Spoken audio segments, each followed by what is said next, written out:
back. If you've just joined us, you're watching the news at 10 on Channels Television, coming to you live from Lagos. A reminder of our major stories. Borno State Governor Kashim Shettima expresses shock at the non-execution of 500 million naira Chibok school rebuilding contract by the federal government. Deputy Inspector General of Police in charge of Zone 2 visits site of collapsed building at the Ikeja Barracks, orders occupants of defective structures to relocate. We kickstart our assessment of the various sectors in the economy in 2016, beginning with the performance of the economy.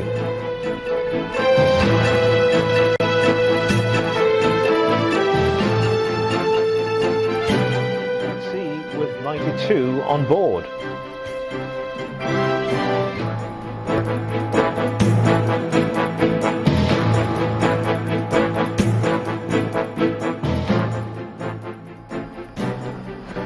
For more on our top stories and others, please visit our website, it's channelstv.com, and on youtube.com/channelsweb. You can also watch us on the go on your mobile device. Just log on to m.channelstv.com or download the Channels TV app for Android, iOS and Windows phones from their respective stores. And having the Channels TV and Channels 24 app will give you access to news and updates. You also have the eyewitness feature, so you too can be part of the news. Just install the app, then tap and swipe to reveal the eyewitness menu and follow the instructions.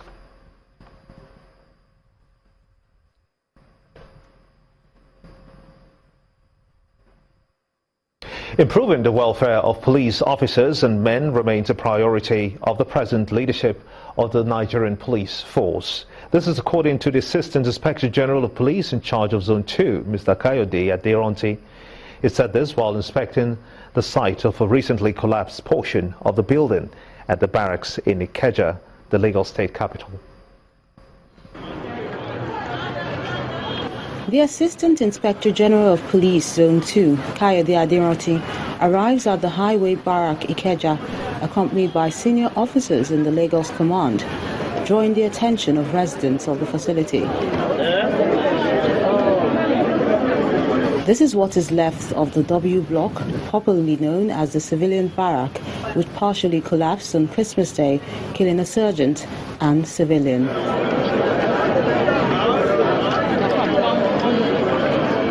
The zonal police force moves straight to look at the site and other buildings also in bad state. You could have seen that the environment is not good, the buildings are not good, the structures are so bad.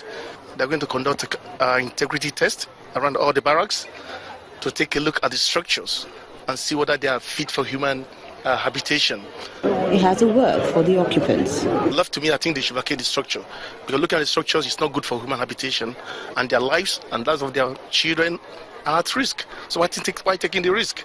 There's going to be a kind of barracks being built in all the states of the Federation, and he has mandated all the Commissioner of Police to liaise with their state governors to allocate land.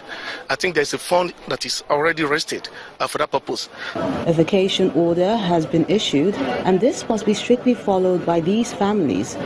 In the meantime, the top brass of the police command may consider providing a temporary accommodation for the hundreds of families that will be displaced from here.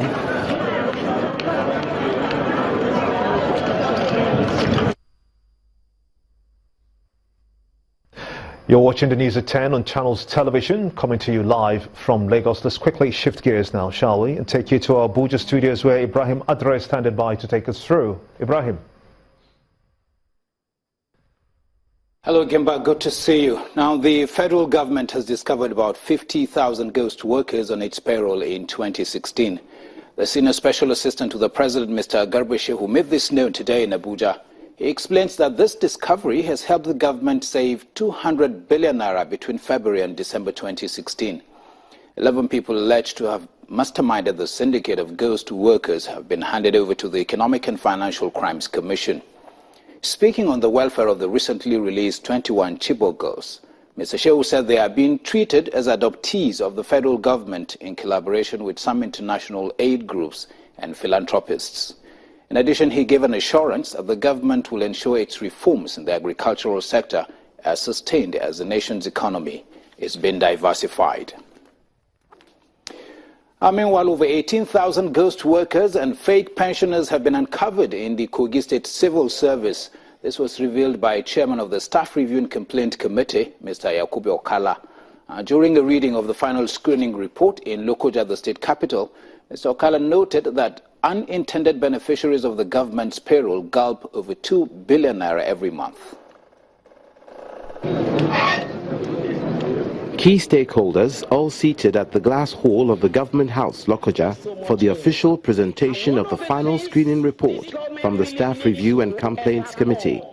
Is a public service and pension reform. The committee was inaugurated by Governor Yahaya Bello, with the mandate of coming up with a recommendation that will reposition the state civil service and public service for optimal performance. 18,471 have been established as ghost workers, an unintended beneficiary that has been drawing salary fraudulently from the state and the local government areas. The chairman noted that his committee also discovered quite a number of minors in the state and local government payrolls, while some are earning double salaries from the state government's purse. Student names on payroll. The committee noted cases of some children of some highly placed politicians who were placed on payroll while still in school.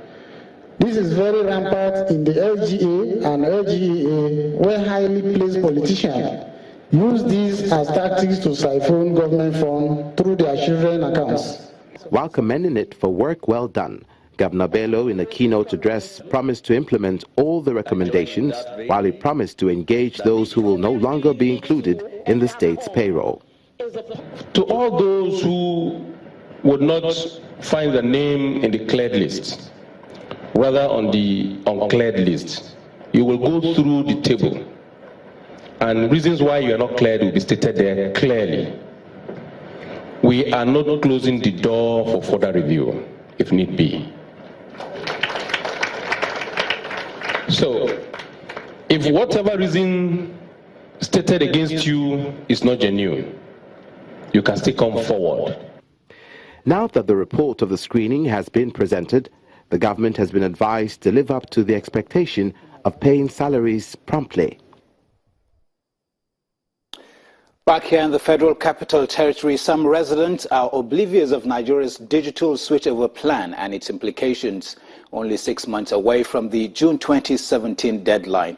Many of the residents are also not aware that Abuja has been digitized. They also do not know they can now watch 30 free-to-air channels with nearly 70% local content on their television sets. Our correspondent, Omelagonadi, reports. I know that it was commissioned a couple of days ago. I can't remember the... Mr. Emmanuel Obaini is just one of the few residents who have a fair idea of the digital switchover of Abuja and the June 2017 deadline for national switchover. I know that it was commissioned a couple of days ago. I can't remember the exact date. And listening to the television, I think I was told that it's something that the whole world has gone digital, but Nigeria is still, you know, because of that, the Abuja, I think it was the Abuja something they commissioned. Many residents who are the immediate beneficiaries of the digitization of the federal capital and the government subsidized set-top boxes for affordability and accessibility to the least of the populace remain uninformed. I didn't even know anything about it. You're just hearing about it? Yeah, this is my first time. I'm not aware that Abuja has been digitalized. I'm just saying it some few minutes ago. For the benefit of the people of Abuja, the federal government launched the digital switchover in Abuja barely 1 week ago as the second Nigerian state to be digitized, saying 6 more states will follow in the coming months. But residents of Abuja say there isn't enough enlightenment on the process, which they consider beneficial. Most of Nigerians are not aware about this free TV, and to make them to be aware is by going to channels. Maybe they should speak around so that they will have it within us, so that even the less privileged that cannot offer other stations like GoTV, they will be able to have it. These residents say that while a few media reports of the events and the digitization plans and its implications are welcome, A mass campaign and enlightenment is appropriate to get the buy-in of the majority of Nigerian masses who are the major beneficiaries. Omelogo, Nadi Channels Television News. Many thanks, Omelogo. People living with disabilities in Adamawa State have been giving a sense of belonging during the Yuletide celebrations. Governor Gov Jibrilla recently hosted persons living with disabilities from across the 21 local government area to a dinner in Yola, the state capital. The Adamawa State Banquet Hall is usually set apart for special events, and today the guests being hosted by the governor are extra special. They are a select group of the physically challenged in the state the governor has chosen to celebrate the festive season with. We are trying in this government at this point in time to see we carry our brothers, our children, which we are not any better than them. It is the will of God. As we saw ourselves the way we are, that's the way God has chosen to create them.